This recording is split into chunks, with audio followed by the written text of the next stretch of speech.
older people, the pandemic has been particularly tough. So how does tonight's super senior deal with it? Joe Carroll found out. At the Canterbury Inn, a senior resident facility in St. Johnsbury, warning signs about the pandemic abound. COVID has impacted everything. Rosie Vear is one of the 25 residents. I had expected to be a lot better by now. Early on, the facility was in total lockdown. No visitors, just a window for residents to peer out at their loved ones. I hated to have them come and sit there, you know. I felt for them, but I loved having them there. A simple embrace was not possible. I was afraid I was going to never be able to do it again, you know. It's been a roller coaster of emotions for Rosie the last year and a half. Perhaps no group has been impacted more than the elderly.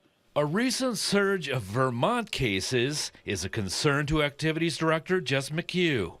Booster shots, though, are on the way. We're hoping that it won't be too much longer before things start to get better. But we're hanging in there. To understand how Rosie is dealing with these challenges, you need to know a little bit about her. What do you think when you see all these pictures? A lot of water under the bridge.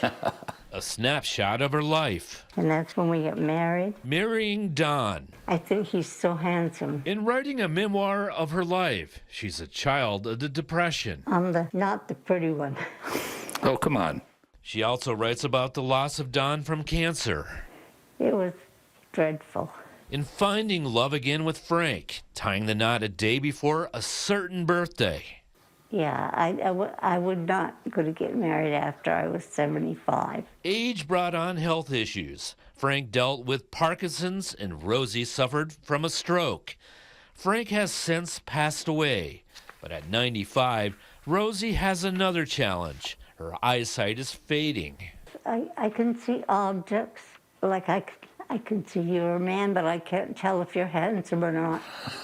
Let's go with handsome. Okay. The once avid artist has put down the paintbrush, but writing, it's one keystroke away. It takes me forever to write a sentence.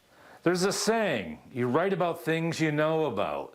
So Rosie started writing a diary of sorts with thoughts and observations about these most unusual times.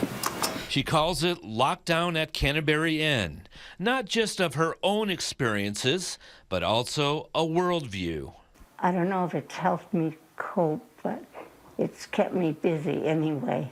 A life penned and documented with the hope the pandemic will soon be just a memory. But until then, I'm going to keep on writing.